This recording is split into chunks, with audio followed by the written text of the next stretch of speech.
Assalamualaikum warahmatullahi wabarakatuh. Bertemu kembali anak-anak. Kali ini di pembelajaran subtema 1 aneka benda di sekitarku, pembelajaran 4. Anak-anak, sebelum kita memulai pembelajaran hari ini, mari kita berdoa terlebih dahulu. Berdoa mulai. Berdoa selesai. Sebelum kalian memulai pembelajaran hari ini, jangan lupa selalu terapkan protokol kesehatan selama pandemi COVID-19. Jangan lupa sering mencuci tangan, gunakan masker saat bepergian, dan jangan keluar rumah jika memang tidak diperlukan. Bu Guru berharap kalian tetap dalam keadaan sehat dan bersemangat untuk mengikuti pembelajaran meskipun dari rumah. Anak-anak, pada pembelajaran 4 kali ini kalian akan belajar pembelajaran yang mempunyai tujuan pembelajaran, yaitu 1. Dengan membaca wacana, kalian dapat mengidentifikasi informasi tentang bahan pembentuk benda yang terbuat dari plastik dengan benar. Yang kedua, dengan berdiskusi, kalian dapat memahami istilah yang terkait dengan materi pembentuk benda dengan tepat. Yang ketiga, dengan melakukan pengamatan terhadap lingkungan sekitar, kalian dapat menggambarkan kondisi sampah plastik dalam bentuk tulisan dengan tepat. Yang keempat, dengan melakukan praktik bermusyawarah, kalian dapat terampil mengutarakan idenya tentang penanggulangan masalah sampah di sekolah dengan percaya diri. Yang kelima, dengan menuliskan pengalaman bermusyawarah, kalian mengetahui arti penting dari bermusyawarah dengan tepat. Anak-anak, kalian sudah belajar pada pembelajaran sebelumnya tentang berbagai wujud benda. Nah, pada pembelajaran kali ini kita akan membahas tentang benda yang terbuat dari plastik. Kira-kira apa kekurangannya, apa kelebihannya akan kita pelajari pada pembelajaran berikut ini. Plastik, solusi dan masalah. Perhatikan benda-benda yang ada di rumahmu. Sebutkan benda-benda yang terbuat dari plastik. Ternyata sangat banyak alat rumah tangga yang terbuat dari plastik. Mulai dari ember, gayung, sampai sendok sayur. Kantong kemasan dan botol air minum juga terbuat dari plastik. Sekarang ini banyak sekali benda berbahan dasar plastik. Mengapa? Karena plastik murah dan tahan lama. Bahan dari plastik tidak dapat menyerap air atau tidak tembus air. Plastik pun mudah dibentuk dan ringan. Oleh karena itu, plastik dapat dibuat menjadi berbagai benda. Plastik memberikan banyak manfaat. Akan tetapi, plastik juga dapat menimbulkan masalah. Plastik membutuhkan waktu yang lama untuk terurai secara alami. Sekitar puluhan bahkan ratusan tahun. Nah, perhatikan tabel berikut ini. Coba bandingkan waktu yang dibutuhkan plastik untuk terurai secara alami. Ada nama benda dan waktu yang dibutuhkan agar dapat terurai secara alami. Benda yang pertama, kertas. Kertas membutuhkan waktu 2 sampai 5 bulan agar dapat terurai secara alami. Benda yang kedua adalah kardus. Kardus membutuhkan waktu 5 bulan agar dapat terurai secara alami. Benda ketiga, kulit jeruk. Kulit jeruk membutuhkan waktu 6 bulan agar terurai secara alami. Terurai secara alami berarti benda tersebut dapat terurai secara alami atau dapat membusuk secara alami. Benda keempat, puntung rokok. Puntung rokok yang sering kita temukan di lingkungan sekitar kita ternyata membutuhkan waktu yang sangat lama agar dapat terurai secara alami. Berapa anak-anak di dalam tabel itu bisa kita lihat membutuhkan waktu 10 tahun. Kulit sepatu membutuhkan waktu 25 sampai 40 tahun, waktu yang sangat lama.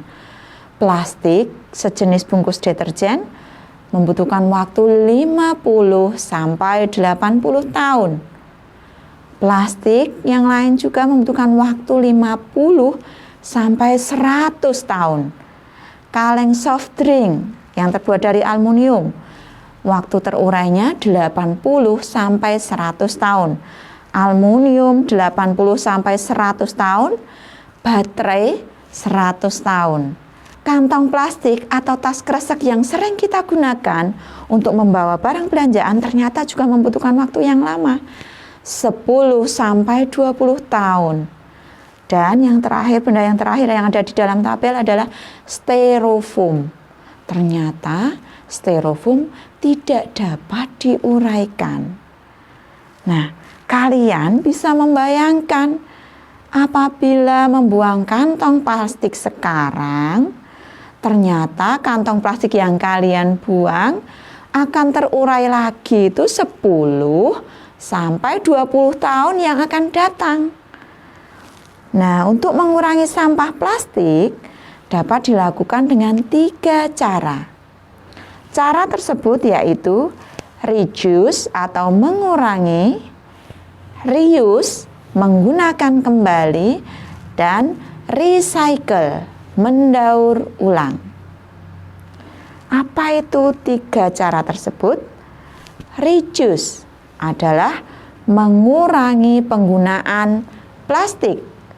Contohnya, ketika kita berbelanja atau ketika kalian menemani ibu kalian berbelanja, apa yang sebaiknya kalian gunakan? Kalian sebaiknya membawa tas belanja sendiri. Misalnya tas dari rumah yang tahan lama atau yang awet, bisa juga menggunakan keranjang belanja. Sehingga kalian tidak perlu lagi menggunakan kantong plastik untuk membungkus barang belanjaan yang kalian bawa. Yang kedua, reuse adalah memanfaatkan kembali sampah plastik. Misalnya, sampah kemasan botol minuman digunakan untuk membuat pot bunga. Atau misalnya, kalian membawa tas plastik kresek yang masih bersih, bisa kalian simpan untuk membawa barang lain waktu, sehingga tidak mengambil lagi tas kresek yang baru. Itu reuse, berarti memanfaatkan kembali sampah plastik. Yang ketiga, recycle. Recycle adalah daur ulang sampah plastik.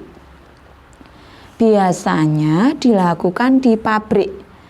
Sampah plastik diolah menjadi barang baru yang dapat dimanfaatkan lagi. Kalian dapat membantu proses daur ulang dengan mengumpulkan dan mengelompokkan sampah plastik. Jadi, 3 hal tadi, reduce, reuse, recycle, bisa kalian lakukan dengan memilah dan mengelompokkan sampah. Sampah plastik tidak dicampur dengan sampah lainnya. Nah, bisa kalian lakukan dengan memberikan sampah plastik, misalnya botol minuman atau kaleng bekas, kepada pemulung atau petugas kebersihan. Merekalah yang akan membawanya ke pabrik daur ulang sampah. Nah, kalian juga harus menggunakan plastik dengan bijak agar bumi selamat. Nah, ini ada lambang reduce, reuse, recycle. Kenapa berwarna hijau? Menandakan bahwa kita berharap dengan melakukan reduce, reuse, recycle, bumi kita bisa hijau kembali, bisa asri kembali. Nah, penerapan sistem 3R tadi, reuse, reduce, recycle, menjadi salah satu solusi dalam menjaga lingkungan di sekitar kita yang murah dan mudah untuk dilakukan, di samping mengolah sampah menjadi kompos atau memanfaatkan sampah menjadi sumber listrik atau pembangkit listrik tenaga sampah. Selain itu, penerapan 3R ini juga dapat dilakukan oleh setiap orang dalam kegiatan sehari-hari. 3R terdiri dari reuse, reduce, dan recycle. Reuse berarti menggunakan kembali sampah yang masih dapat digunakan untuk fungsi yang sama ataupun fungsi yang lain. Reduce berarti mengurangi segala sesuatu yang mengakibatkan sampah.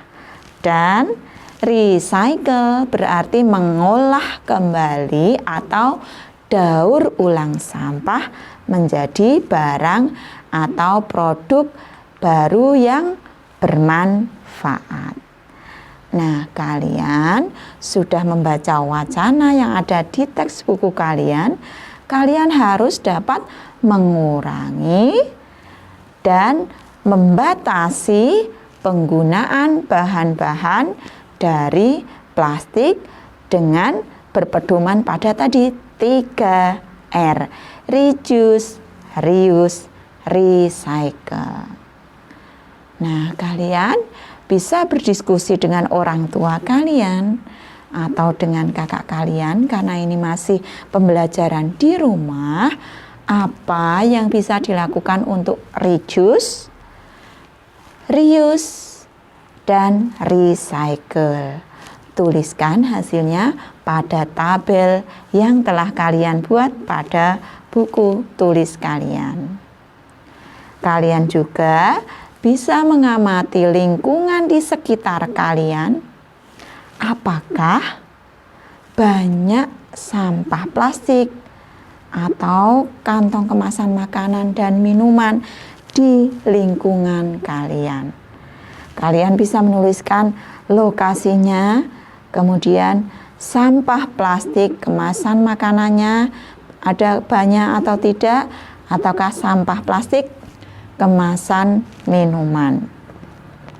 Sampah plastik kemasan makanan misalnya plastik kemasan ciki-ciki. Kalian sering tentunya jajan ciki-ciki di sekitar rumah kalian, tentunya menimbulkan sampah.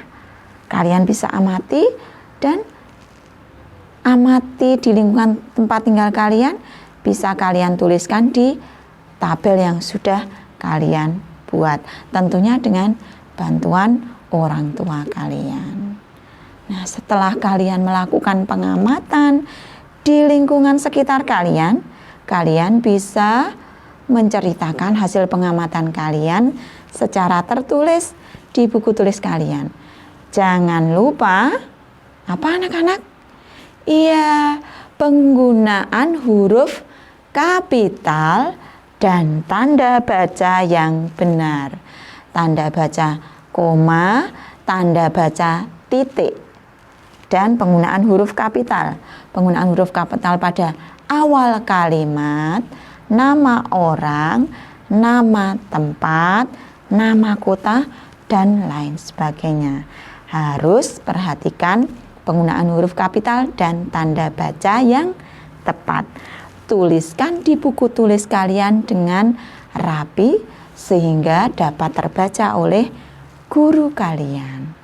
Nah, setelah kalian menuliskan, menceritakan kembali tentang sampah plastik di lingkungan kalian, kalian bisa melakukan musyawarah. Karena kita masih belajar dari rumah, lakukan musyawarah dengan orang tuamu, dengan saudaramu, bagaimanakah cara kita mengurangi sampah plastik di lingkungan kita. Tentunya orang tua kalian akan mendampingi kalian dalam bermusyawarah bagaimana mengurangi sampah plastik di lingkungan sekitar kita. Nah, dengan bermusyawarah, kalian bisa menjawab pertanyaan-pertanyaan berikut ini. Yang pertama, apakah pendapat kalian disampaikan di lingkungan rumah kalian atau di keluarga kalian? Yang kedua, apakah kalian mempunyai kesempatan untuk menyampaikan pendapat ketika bermusyawarah dengan orang tuamu? Yang ketiga, apakah hasil bermusyawarah dengan orang tuamu atau saudaramu sesuai dengan pendapat kalian? Yang keempat, apakah kalian akan menjalankan hasil musyawarah kalian di rumah? Yang terakhir, pentingkah bagi kalian memberikan pendapat saat bermusyawarah dengan orang tua kalian atau dengan saudara kalian di rumah? Tuliskan alasanmu. Nah, jadi dari saat kita bermusyawarah tadi, kita akan mengetahui bagaimana cara kita mengurangi sampah plastik. Nah, sampah plastik tidak hanya digunakan untuk membuat perlengkapan dapur dan kantong kemasan. Ternyata plastik juga digunakan untuk membuat bola, seperti bola pingpong, bola sepak, dan banyak sekali permainan yang menggunakan bola. Contohnya antara lain bola tangan. Kalian bisa bermain bola tangan menggunakan bola plastik. Lakukan pemanasan sebelum memulai permainan. Apa tujuannya anak-anak? Pada pembelajaran sebelumnya juga sudah Bu Guru sampaikan bahwa pemanasan itu perlu untuk menghindari kita cedera pada saat melakukan permainan ataupun berolahraga. Kalian bisa melakukan di rumah dengan bantuan orang tua kalian kegiatan mengoper bola seperti contoh pada gambar. Nah, ini permainan bola tangan. Kita bisa mengetahui aturannya. Yang pertama, permainan dimainkan di lapangan atau bisa kalian lakukan di halaman rumah kalian. Yang kedua, permainan bisa dilakukan oleh 2 orang. Karena kalian hanya di rumah, maka tidak perlu berkelompok, lakukan dengan orang tua kalian atau kakak kalian. Nah, ketika melakukan permainan bola tangan, kalian harus memasukkan bola ke gawang. Bola dioperkan melalui bagian bawah tubuh kalian, dioperkan ke orang tua kalian. Dilanjutkan ditangkap lagi oleh berikutnya. Jadi bisa kalian lakukan paling tidak dengan bantuan 3 orang di rumah kalian. Kalian bisa minta bantuan ayah ibu kalian dan saudara kalian. Selain itu, kalian bisa juga memasukkan bola sebanyak-banyaknya ke gawang dengan melempar bola ke gawang. Itu bisa jadi latihan kalian di rumah untuk memasukkan bola ke gawang. Itu merupakan latihan ketangkasan. Meskipun dari rumah, kalian bisa minta bantuan orang tua kalian. Jangan lupa untuk tetap berolahraga supaya badan kita tetap sehat dan kita tetap terjaga dari COVID-19.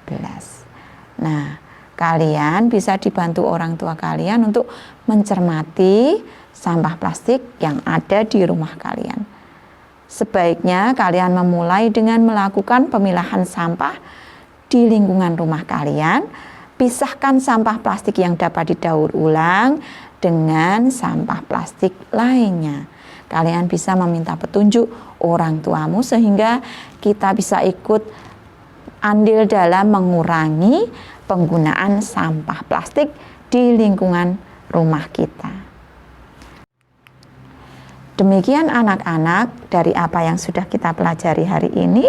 Semoga bermanfaat dan semoga kalian lebih bijaksana lagi dalam menggunakan plastik, sehingga kita bisa ikut mengurangi sampah plastik yang membutuhkan waktu terurai secara alami yang sangat lama.